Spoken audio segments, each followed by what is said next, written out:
शांति। 3 नवंबर 2023। परम शिक्षक शिव भगवान उवाच। मीठे बच्चे, ज्ञान जोगर शक्ति आधार रे वायुमंडल को पवित्र करने हेब। स्वदर्शन चक्र द्वारा माया उपरे विजय प्राप्त करने हेब। बाबा कहते, मीठे बच्चे, ज्ञान जोगर शक्ति आधार रे वायुमंडल को पवित्र करने हेब। स्वदर्शन चक्र द्वारा माया उपरे विजय प्राप्त करने हेब। आजिर प्रश्न, केउ गोटिए कथारू प्रमाणित होई जाउछि जे आत्मा केबे भी ज्योति रे लीन होई न थाए।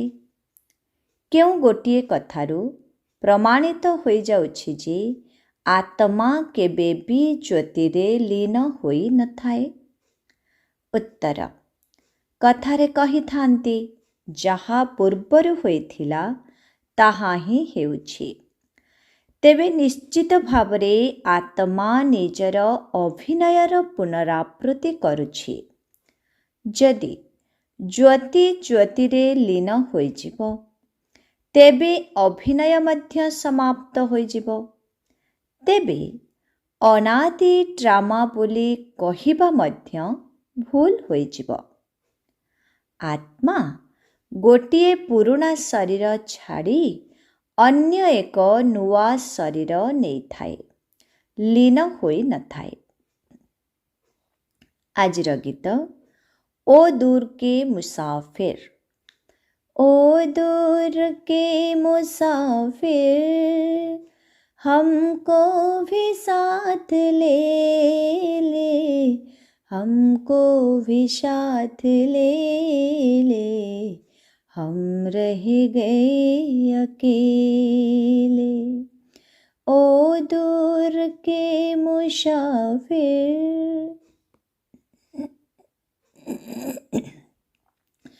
ओम शांति। जेउमाने जोगी एवं ज्ञानी संतान अटंती, जेउमाने जोगी एवं ज्ञानी संतान अटंती, जेउमाने अन्यमानंको बुझाई पारिबे, सेही माने ही एही गीतर यथार्थ अर्थ को बुझी पारिबे। वर्तमान मनुष्य माने समस्ते श्मशानवासी होई जाइछन्ति। जेउमानंकर ज्योति लिभि जाइछि अथवा जेउमाने तमो प्रधान, सेही मानंकु ही श्मशानवासी कुहा जाउछि। जेउमाने स्थापना करिछन्ति एवं जन्म परे जन्म पालना करिबा पाई निमित्त होइछन्ति, सेमाने समस्ते निज निजर जन्म पूरा करि सारिछन्ति। आरंभरो शेष पर्यंत केउ केउ धर्मर स्थापना होइछि, तार हिसाब मध्य तुमे माने बाहर करि परिबो। विनाशी नाटकरे मध्य जेउ माने मुख्य रूपे ड्रामार रचयिता, निर्देशक एवं मुख्य अभिनेता होई थांती, सेमानंकर मध्य सम्मान करा जाई पुरस्कार दिया जाई थाए। सेमाने निजर करामती देखाउछन्ति ना। तुमर हेउछि ज्ञान जोगर करामती। तेबे मनुष्य माने ए कथा तो जानि नाहंती जे वर्तमान मृत्यु सम्मुखरे उपस्थित। आमे एही ड्रामारे केते जन्म नेउछु, केउठारु आसुछु। आमे एही ड्रामारे केते जन्म नेउछु, केउठारु आसुछु। ବିସ୍ତାର ଭାବେ ସବୁ ଜନ୍ମକୁ ତ ଆମ୍ଭେମାନେ ଜାଣିପାରିବା ନାହିଁ। ଏହି ଅବିନାଶୀ ବିଶ୍ୱ ନାଟକର ପୁନରାବୃତ୍ତି ହେଉଛି।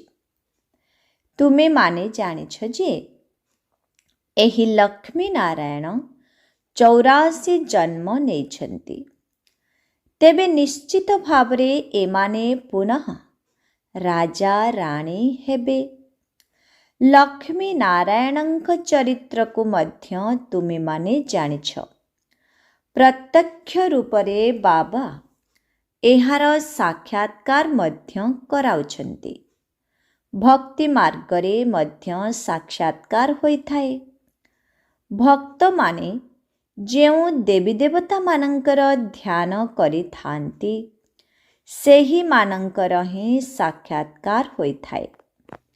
ଯଦି ଶ୍ୟାମଳ ବର୍ଣ୍ଣ କୃଷ୍ଣଙ୍କର ଚିତ୍ର ଦେଖି ତାଙ୍କୁ ଧ୍ୟାନ କରିବେ ତେବେ ସେହିଭଳି ସାକ୍ଷାତକାର ହେବ।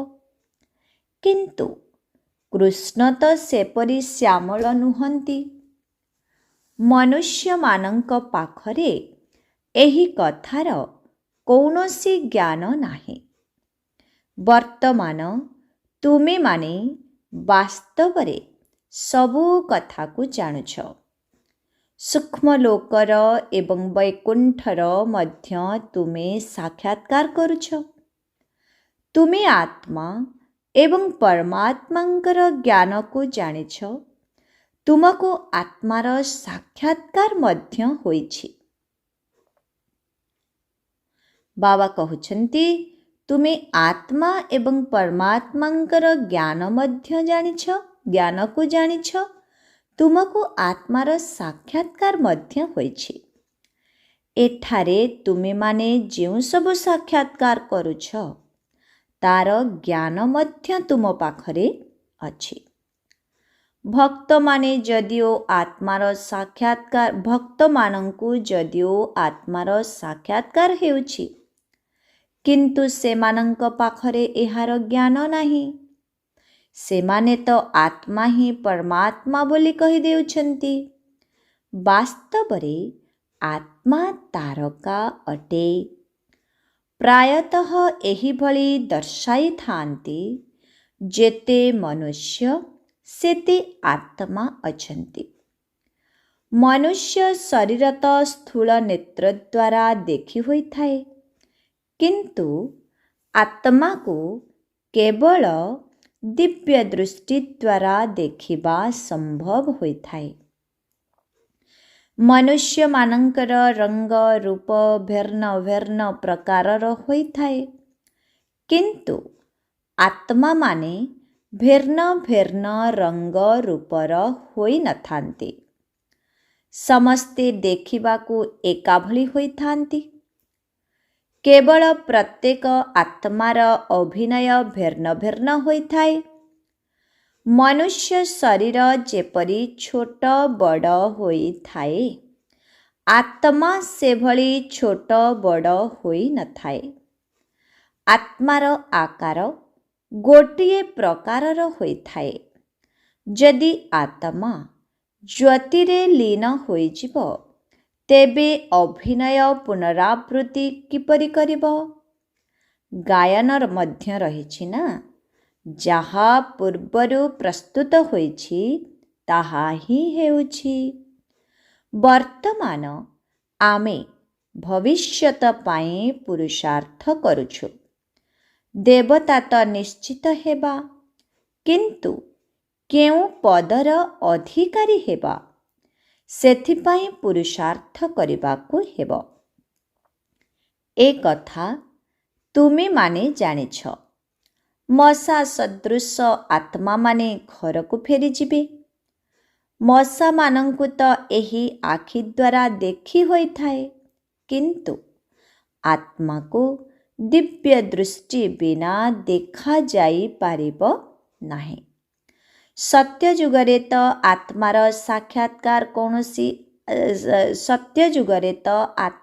ସାକ୍ଷାତକାରର କୌଣସି ଆବଶ୍ୟକତା ହିଁ ନାହିଁ। ସେଠାରେ ସମସ୍ତଙ୍କୁ ଜ୍ଞାତ ଥାଏ କି आम आत्मा मानंकु एही पुरुणा शरीर छाड़ी आउ गोटिए नुआ शरीर नेबाकु हेबो। सेठारे केही परमात्मा को जानी न थांती। जदि परमात्मा को जानी जिबे तेबे सृष्टि चक्र को मध्य जानिबा दरकार। तेणु गीतरे कहउछंती आमको मध्य साथीरे नेई चाल। गीत ओ दूर के मुसाफिर हमको भी साथ ले ले, हमको भी साथ ले रे, हम रह गए अकेले। तेणु गीतरे कहउछंती आमको मध्य साथीरे नेई चाल। अंतिम समय रे बहुत पश्चाताप करिबे। वर्तमान समस्तंको निमंत्रण मिलुछि।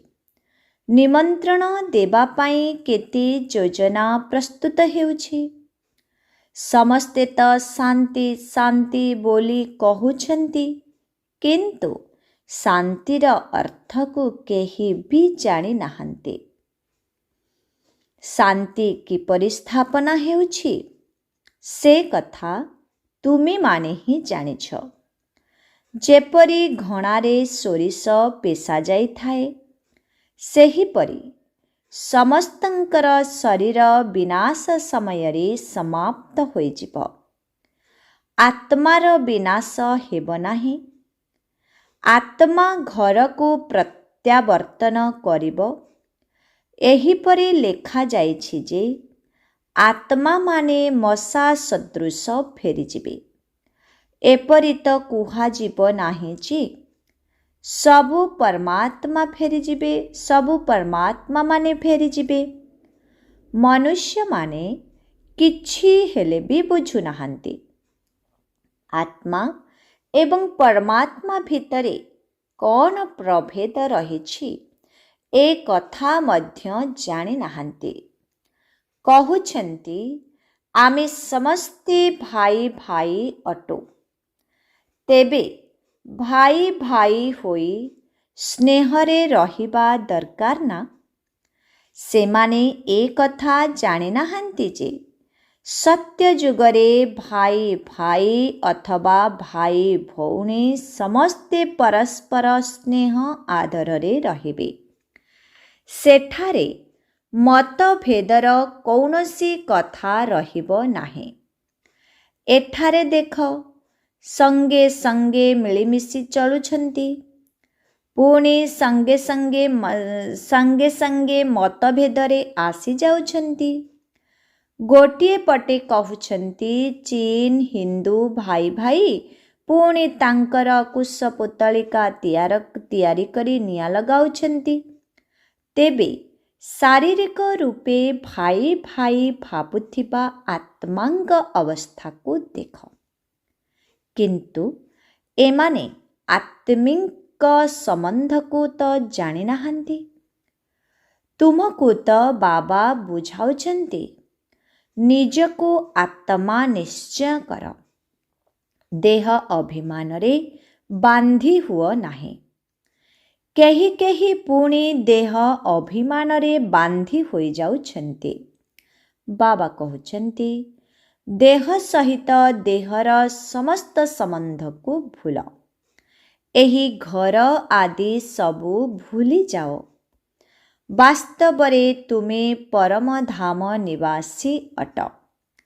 एबे पुणी तुम मानंकु सेठाकु फेरी जिबाकु हेबो, जेउठारु तुमे अभिनय करिबाकु आसीथिल। बाबा कहउछंती एबे पुणी तुमको सेठाको फेरी जिबाकु हेबो, जेउठारु तुमे अभिनय करिबाकु आसीथिल। पुणी मु तुमको सुख धाम को पठाई देबी। बाबा कहउछंती एथिपाई तुमको योग्य हेबाकु पड़िबो। वर्तमान परमात्मा आसी दैवी साम्राज्य स्थापन करुछंती। ख्रीष्टंकर कौनसी साम्राज्य नथिला। परे जेबे लक्ष लक्ष ख्रीष्टियान होइथिबे, ସେତେବେଳେ ନିଜର ସାମ୍ରାଜ୍ୟ ସ୍ଥାପନ କରିଥିବେ। ଏଠାରେ ତ ତୁରନ୍ତ ସତ୍ୟଯୋଗୀ ରାଜଧାନୀ ସ୍ଥାପିତ ହୋଇଯାଉଛି। ଏହା କେତେ ସହଜ କଥା। ବାସ୍ତବରେ ଭଗବାନ ଆସି ସ୍ଥାପନା କରୁଛନ୍ତି, କିନ୍ତୁ ଏଠାରେ କୃଷ୍ଣଙ୍କର ନାମ ଲେଖି ସବୁକିଛି ଅଡ଼ୁଆ କରିଦେଇଛନ୍ତି। ଗୀତାରେ ହିଁ ପ୍ରାଚୀନ ରାଜଯୋଗ ଏବଂ ଜ୍ଞାନ ରହିଛି। ଏହି ଜ୍ଞାନ ପ୍ରାୟ ଲୋପ ହୋଇଯାଉଛି। ଇଂରାଜୀ ଅକ୍ଷର ବହୁତ ଭଲ। ତୁମେମାନେ କହିବ, ବାବା ଇଂରାଜୀ ଜାଣିନାହାନ୍ତି। ବାବା କହୁଛନ୍ତି, ମୁଁ କ'ଣ ସବୁ ଭାଷାରେ ବସି କଥା ହେବି? ମୁଖ୍ୟ ଭାଷା ହେଲା ହିନ୍ଦୀ, ତେଣୁ ମୁଁ ହିନ୍ଦୀରେ ହିଁ ମୁରଲୀ ଶୁଣାଉଛି। ମୁଁ ଯାହାଙ୍କର ଶରୀର ଧାରଣ କରିଛି, ସିଏ ମଧ୍ୟ ହିନ୍ଦୀ ହିଁ ଜାଣିଛନ୍ତି।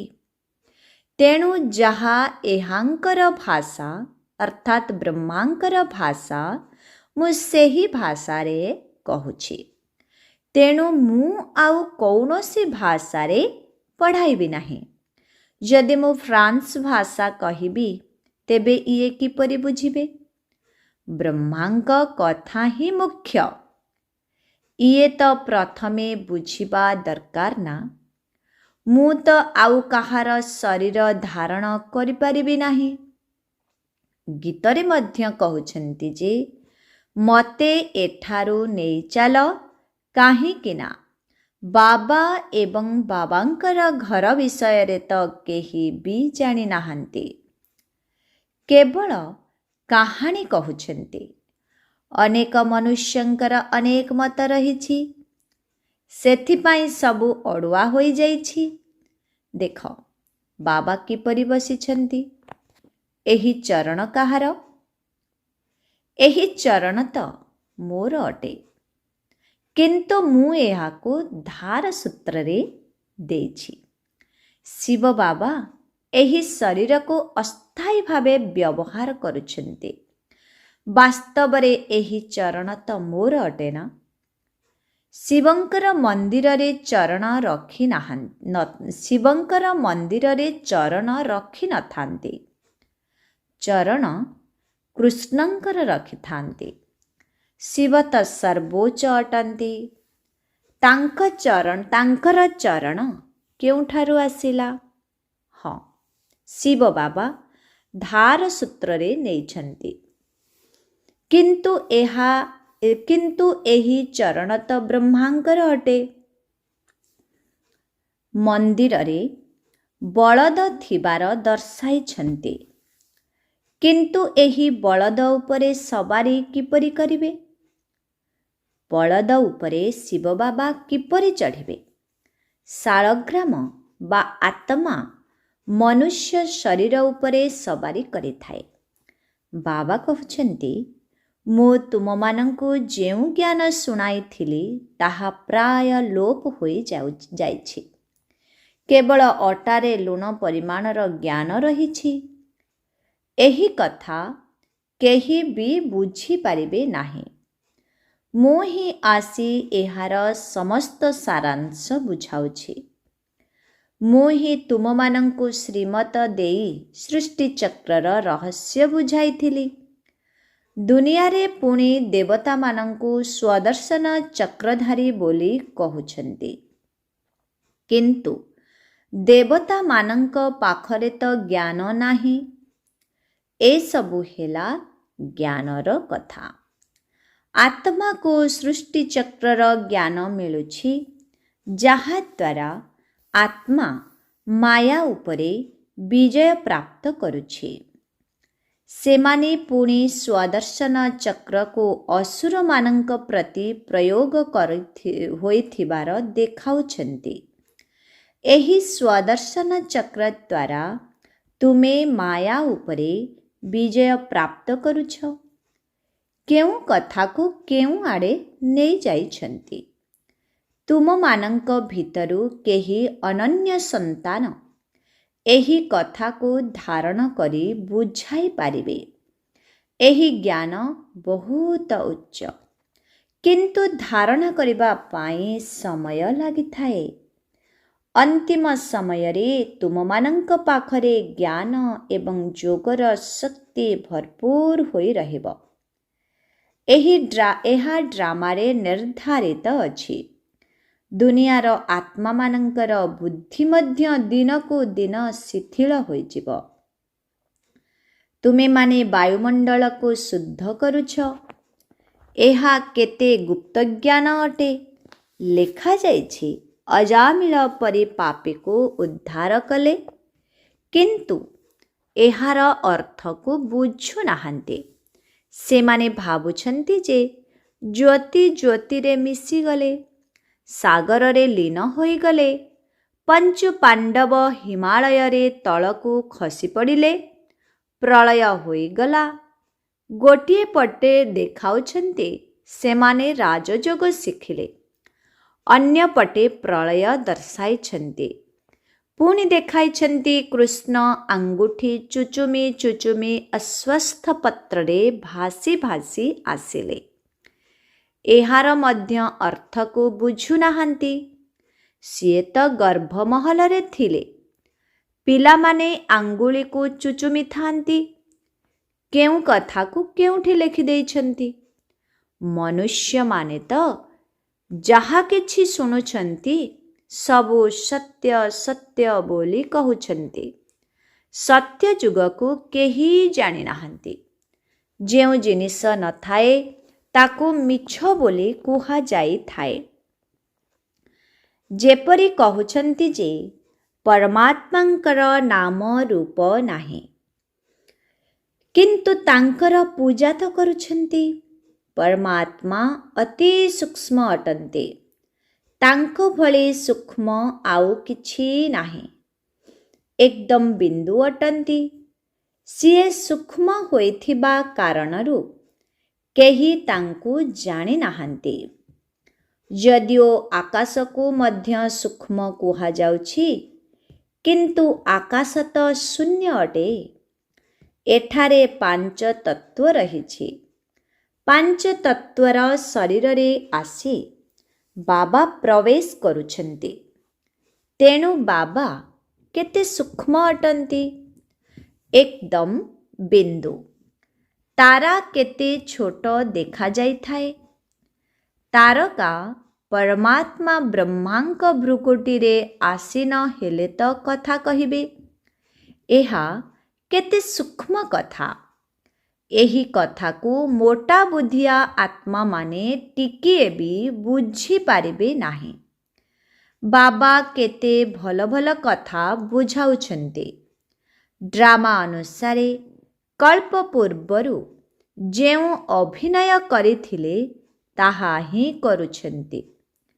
ପିଲାମାନେ ଜାଣିଛନ୍ତି ବାବା ପ୍ରତ୍ୟେକ ଦିନ ନୂଆ ନୂଆ କଥା ଶୁଣାଉଛନ୍ତି। ତେଣୁ ଏହା ନୂଆ ଜ୍ଞାନ ହେଲା ନା।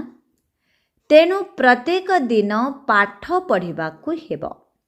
ଯଦି ସବୁଦିନ କେହି ସ୍କୁଲ ଯାଇନଥାନ୍ତି, ତେବେ ବନ୍ଧୁଙ୍କ ପାଖକୁ ଯାଇ ପଚାରନ୍ତି ଯେ ଆଜି କ୍ଲାସରେ କ'ଣ ପାଠ ପଢ଼ା ହେଲା। ଏଠାରେ ତ କେହି କେହି ପାଠ ପଢ଼ିବା ଛାଡ଼ି ଦେଉଛନ୍ତି। ବାସ୍ କହିଥାନ୍ତି ଆମର ଅବିନାଶୀ ଜ୍ଞାନରତ୍ନର ସମ୍ପତ୍ତି ଦରକାର ନାହିଁ। ଆରେ ପାଠପଢ଼ା ଛାଡ଼ିଦେଲେ ତୁମର ଅବସ୍ଥା କ'ଣ ହେବ? ପୁଣି ବାବାଙ୍କଠାରୁ କିପରି ସମ୍ପତ୍ତି ନେବ? କୁହାଯିବ ବାସ୍ ତାଙ୍କର ଭାଗ୍ୟରେ ହିଁ ନାହିଁ। ଏଠାରେ ସ୍ଥୂଳ ସମ୍ପତ୍ତିର ତ କୌଣସି କଥା ହିଁ ନାହିଁ। ଜ୍ଞାନର ସମ୍ପତ୍ତି ବାବାଙ୍କଠାରୁ ମିଳୁଛି। ଏହି ସମ୍ପତ୍ତି ଆଦି ସବୁ ବିନାଶ ହୋଇଯିବ। ବିନାଶୀ ସମ୍ପତ୍ତିର ନିଶା ରଖିବା ଉଚିତ ନୁହେଁ। ଏକମାତ୍ର ବାବାଙ୍କଠାରୁ ହିଁ ସମ୍ପତ୍ତି ମିଳିବ। ତୁମ ପାଖରେ ଯଦିଓ କୋଟି କୋଟି ଟଙ୍କାର ସମ୍ପତ୍ତି ରହିଛି, କିନ୍ତୁ ଏସବୁ ମାଟିରେ ମିଶିଯିବ।